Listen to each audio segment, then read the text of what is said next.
నమస్తే. ఇన్నాళ్ళు నన్ను సపోర్ట్ చేస్తూ, ఎంకరేజ్ చేస్తూ మీ ప్రేమని నాకు అందిస్తున్న ప్రతి ఒక్కరికి కృతజ్ఞతలు.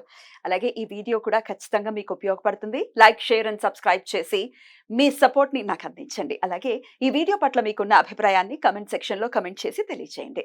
ఇప్పుడు వీడియోని చూద్దాం.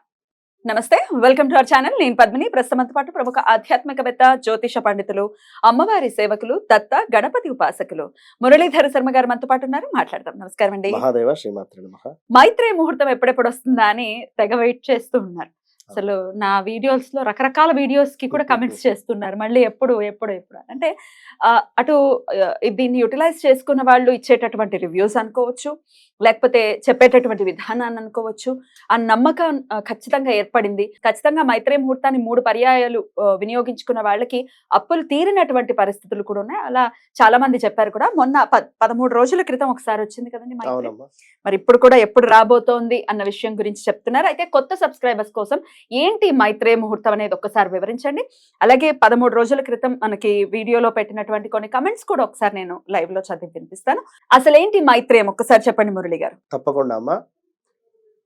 తీరని అప్పులు అంటే ఇక్కడ ఎన్ని కోట్లు ఉండనివ్వు అనేటువంటి డైలాగ్ నేను చెప్పను, కానీ మీకు ఉండేటువంటి కష్టము తప్పకుండా కష్టే ఫలి అంటున్నారు. మీరు కష్టపడుతూ ఉన్నప్పటికీ కూడా మీకు ఏదో రకంగా అప్పులు అధికంగా పెరుగుతూ ఉన్నవి, అప్పులు తీరటం లేదు అనేటువంటి వారి కోసం మాత్రమే ఈ యొక్క మైత్రేయ ముహూర్తాన్ని మీరు వినియోగించుకోండి.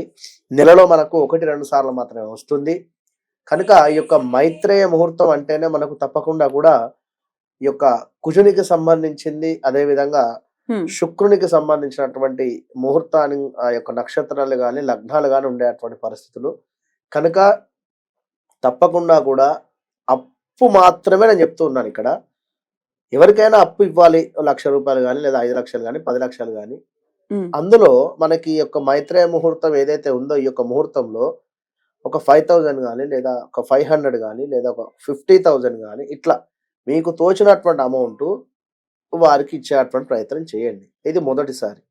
రెండవసారి గూగుల్ పే కానీ ఫోన్ పే ద్వారా కానీ ఇవ్వండి. మూడవసారి నేరుగా ఇవ్వండి. మొత్తం మీద 3 సార్లు ఈ యొక్క ముహూర్తాన్ని వినియోగించుకోండి. ఈ 3 సార్లలో ఒకసారి మీరు వారిని కలిసినా పర్వాలేదు, 2 టైమ్స్ ఆన్లైన్ పేమెంట్ చేసినా కూడా పర్వాలేదు, లేదు వారు అందుబాటులోనే ఉన్నారు అనుకున్న 3 టైమ్స్ వారికి హ్యాండ్ క్యాష్ ఇచ్చినా పర్వాలేదు. ఇక గోల్డ్ రిలేటెడ్ ఇబ్బందులు ఉన్నవి అనేటువంటి దాంట్లో చాలా మంది కూడా గోల్డ్ కూడా మాకు రికవరీ అయింది అనేటువంటి వారు కూడా కామెంట్స్ రూపకంగా కూడా చెప్పడం జరిగింది అంతకుముందు వీడియోలో. కనుక తాకట్టులో బంగారం ఉంది అనుకోండి, ఈ యొక్క సమయానికి మీరు వారికి ఫోన్ పే ద్వారా కానీ గూగుల్ పే ద్వారా కానీ కట్టండి. మరి ఫోన్ పేలు గూగుల్ పే లేవు అనేటువంటి వారు ఒక లెటర్ రాయండి అని చెప్పి కూడా చెప్పడం జరిగింది. విన్నారా? తప్పకుండా మీ యొక్క పేరు, ఆ యొక్క అమ్మవారి యొక్క సాక్షాత్తు ఆ యొక్క అమ్మవారి యొక్క పేరు రాయండి. శ్రీ లక్ష్మీదేవి అని చెప్పి అమ్మవారి యొక్క పేరు రాసుకోండి. తప్పకుండా అమ్మవారి దయ రూపకంగా నేను వీరికి ఈ యొక్క అప్పు తీరుస్తున్నాను అని చెప్పి ఒక 1016 కావచ్చు, లేదా 5,116 కానీ 5,116 కానీ ఎవరికైతే అప్పు ఇవ్వాలనో వారు అందుబాటులో లేకున్నా, మీకు ఫోన్పేలు గూగుల్ పే లేకున్నా, మీరు ఈ యొక్క రూపకంగా మనం చెప్పినటువంటి యొక్క మైత్రేయ ముహూర్తంలో వారి యొక్క పేరును చక్కగా కూడా రాసుకొని అమ్మవారి యొక్క దయ వలన నేను వీరికి మన అప్పు ముట్టుతుంది అని చెప్పి భావన చేసుకొని ఆ అమౌంట్ను ఆ యొక్క పేపర్ మీద పెట్టేసి ప్యాక్ చేసేసి ఆ యొక్క దేవతార్చన రూమ్లోనే ఉంచేసేయండి. అటు పిమ్మట ఒక 2 రోజులకో 3 రోజులకో వారికి అవి చేర్చేటువంటి ప్రయత్నం చేయాలి. రిపీట్, వారికి చేర్చేటువంటి ప్రయత్నంలో ఆ మీద పెట్టినటువంటి చిల్లర ఏదైతే ఉందో 116 అవి మీ దగ్గర ఉంచుకోండి. రౌండ్ ఫిగర్ మాత్రం వారికి పంపండి. ఇక ఉద్యోగానికి సంబంధించింది కూడా లాస్ట్ మంత్ లో ఇంటర్వ్యూలో ఎవరో చెప్పి ఉన్నారు, మనకు ఉద్యోగం కూడా ప్రయత్నం చేసాము, ఉద్యోగం వచ్చింది అని కూడా. కనుక ఎన్నో మిరాకిల్స్ ఇచ్చేటువంటి యొక్క మైత్రేయ ముహూర్తాన్ని అందరూ వినియోగించుకొని అందరూ బాగుండాలి. ఇక్కడ ఏదో ఇక్కడ కూర్చొని చెప్తున్నామని కానీ లేదా మాకేదో అప్పు ఉంది అని కానీ అసలు ఎట్లా తీరుతుంది అనేటువంటి నెగిటివ్ ఆలోచన ఉండేటువంటి వారు మీరు ఇది అసలు ప్రయత్నం కూడా చేయకండి, అవసరం కూడా లేదు. ఖచ్చితంగా నమ్మకంగా చేయండి, ఫలితం ఉంటుంది. అలా నమ్మకంగా చేసిన వాళ్ళు కొంతమంది కమెంట్స్ పెట్టారు, ఒకసారి చదువుతున్నానండి. శ్రావణి గారు, రెమెడీ చాలా బాగా వర్కౌట్ అయ్యింది, థ్యాంక్ యూ అంటూ పెట్టారు. దానికి దానికి కొన్ని కమెంట్స్ వచ్చాయి, కెన్ యూ ప్లీజ్ ఎక్స్ప్లెయిన్ అంటూ. ఎందుకంటే ఎవరైనా కమెంట్ పెడితే దాన్ని అడుగుతారు, నిజంగా ఎలా జరిగింది అని అడుగుతూ ఉంటారు. అయితే ఆవిడ మళ్ళీ రిప్లై చేశారు, ట్యూస్డే ఒకరికి 3000 ఇవ్వాలి, 500 రూపీస్ ఇచ్చాను, అంటే ఆ ముహూర్తం టైంలో ఇచ్చాను, నెక్స్ట్ వీక్ కి టోటల్ సెటిల్ చేసేసాను, వేరే 3 డెబిట్స్ కూడా క్లియర్ అయిపోయాయి. వారి శక్తిగా 3000 ఎక్కువ, అయ్యో వారు తీర్చారు అని ఆ విషయాన్ని మనతో షేర్ చేసినందుకు సంతోషం. డెఫినెట్లీ వర్కౌట్ అవుతుంది, ఐ విల్ ట్రస్ట్ అంటూ రాస్తున్నారు. సో ఇంకా కొన్ని కమెంట్స్ చూసుకున్నట్టయితే, బ్యాంక్ టైం కాదు కదా, బ్యాంక్ టైం కాని సందర్భాల్లో గూగుల్ పేలు, ఫోన్ పేలు అని చెప్తూనే ఉన్నాము, ఆన్లైన్ లో చెయ్యండి అని, దానికి బ్యాంక్ తో సంబంధం లేదు అని చెప్తున్నారు. లెటర్ విషయం కూడా ఇప్పుడు క్లియర్ గా వివరించారు కాబట్టి లెటర్ కూడా రాసి పెట్టుకోవచ్చు. తర్వాత జాబ్ కోసం ఎలా లెటర్ రాయాలి చెప్పండి అని అడుగుతున్నారండి. ఉద్యోగం కోసము మీరు ప్రయత్నం చేయండి, ఫలానా ఉద్యోగము ఎప్పుడు ప్రయత్నం చేస్తున్నారు, ఏ కంపెనీలో ప్రయత్నం చేస్తున్నారు, ఇంతకుముందు ఎక్కడ జాబ్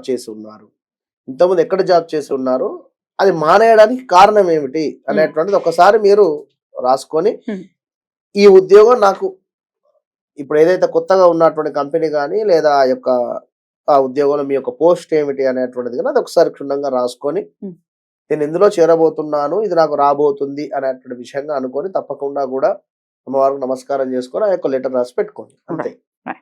అలాగే గురువుగారు చాలా అప్పులు ఉన్నాయి, ఒకేసారి తీర్చాలి అంటే కుదరదు కదా, ఏం చేయాలి? ఇప్పుడు రకరకాల చేయబోదులు తీసుకొని ఉండాలి. ఇప్పుడు అప్పులు అని చెప్పాను ఇక్కడ, చాలా అప్పులు అంటే ముందు ఏదైనా 1, 2, 3 ఇట్లా, అయ్యో పప్పు చారు మనకు ఆలుగడ్డ కావచ్చు, ఇంకేదో 4 రకాలు ఉంటాయి అక్కడ, ఒకసారి అయితే తినలేం కదా, ఏదైనా ఒకటి తర్వాత ఒకటి. ఏదైతే పెద్ద సమస్య ఏదైతే ఉందో దాన్ని మీరు తీసుకోండి, దాని నుండి రండి. అలాగే సూపర్ అండి, నేను 2 టైమ్స్ మార్చ్ అండ్ ఏప్రిల్ లో వినియోగించుకున్నాను, నాకు సగం అప్పు తీరిపోయింది, థ్యాంక్స్. సంతోషం అమ్మా, చాలా సంతోషం. గోల్డ్ ఇవ్వకుండా వెళ్ళిపోయారు నా గోల్డ్ ని, ఏం చెయ్యాలి అని అడుగుతున్నారు.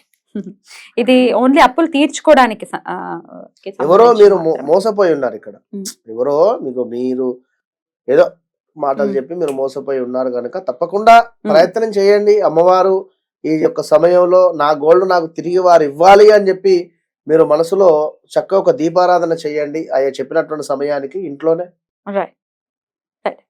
నా అప్పు కూడా తీరిపోయింది అంటూ ఇంకొకరు కూడా కమెంట్ చేస్తున్నారండి, మనీష్. థ్యాంక్ యూ మనీష్ గారు, థ్యాంక్ యూ, అమ్మవారి అనుగ్రహం.